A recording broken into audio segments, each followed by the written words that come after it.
lady selling next to me was working on a home-raised grass-fed meat farm. And it was an Italian woman and her husband, and she was making pasta while her husband was raising animals for meat. And I was selling my vegetables, and I looked over and I saw her pasta, and I thought, wow, I would really like to do that. And so I talked to her, and she said she needed help.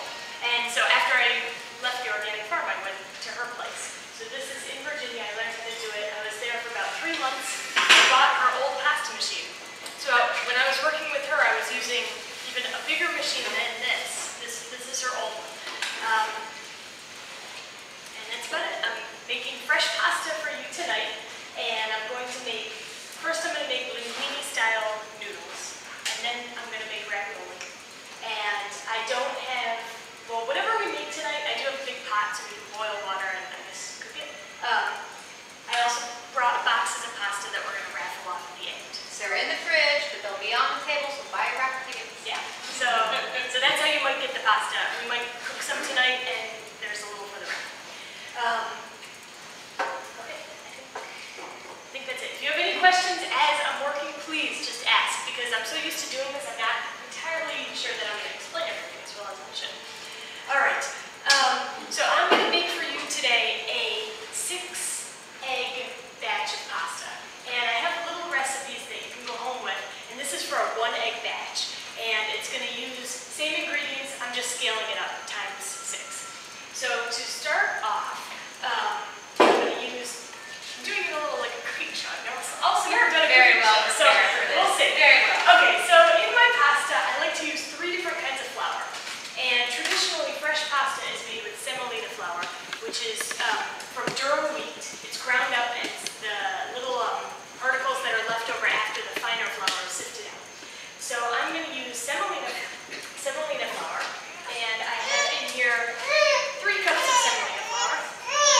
I'm going to use 2 cups of white flour, and I use white flour, or sometimes I use wheat flour. I switch it up. The wheat flour is a little bit trickier to work with, temperature or moisture-wise.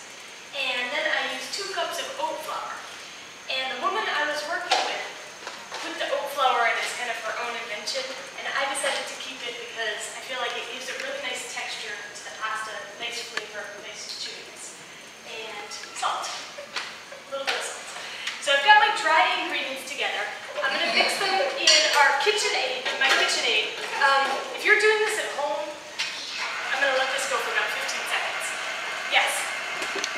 One thing that we found out years ago is oat is a great binder too. Oats what? It's a really good binder. Oh, okay. That could be. That could be because it does. It fits. Yeah, I can see how that would work as like a binding flour.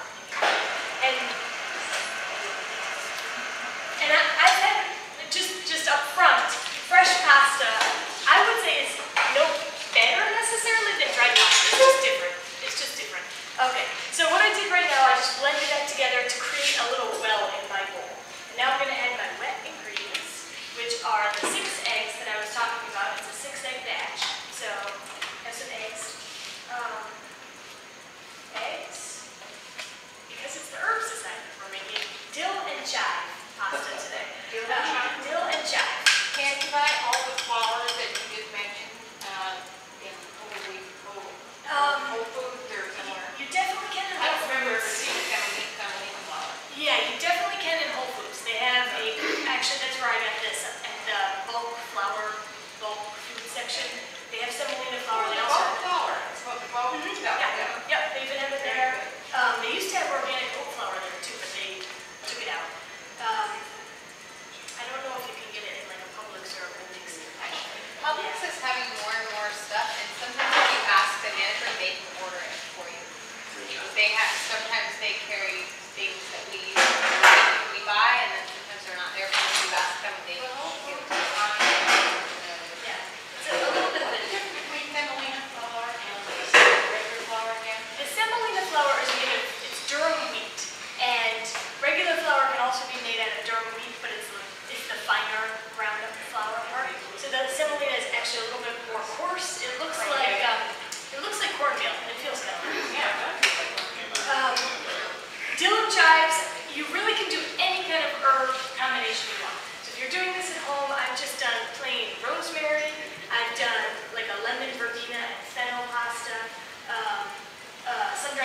want garlic, basically herb de Provence, whatever you want. Basically, the great thing is you just put in whatever you want.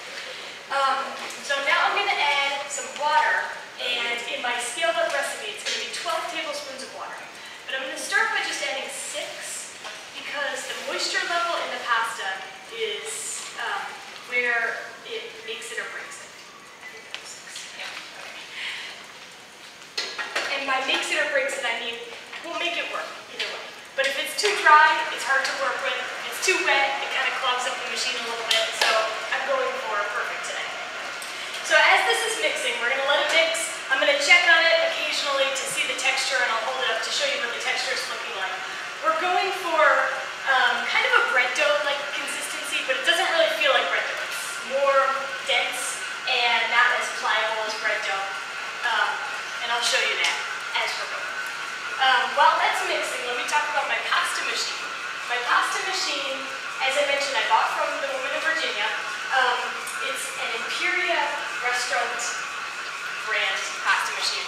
If you go to a restaurant that's serving you fresh pasta, there's a good chance they might be making the pasta with this machine because it's big enough that it can do pasta on a large scale. And let me show you.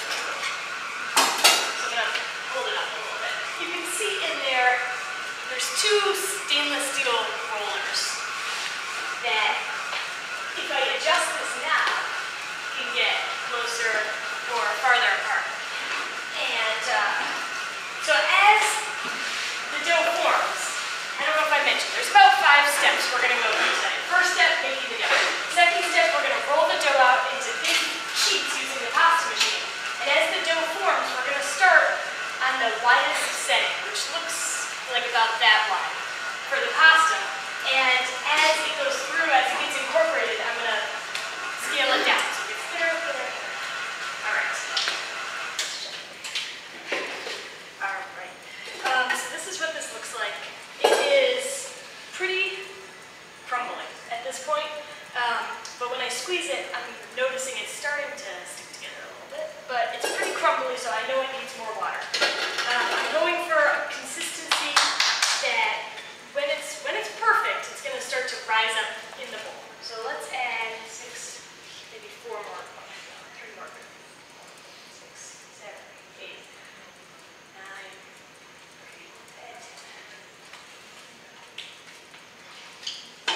It's actually a little easier to work with when it's on the wetter side. So if you're making it at home, I would suggest, going a little bit on the wetter side, but 1 tablespoon, it's kind of like bread dough, where like 1 tablespoon puts it over the edge a little bit. So I'm trying to make it perfect.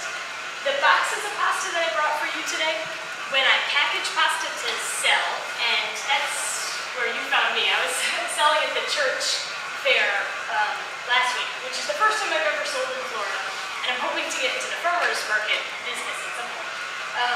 But when you're making pasta to sell, it's actually important that it's not too wet, so it's not sticking together in the package.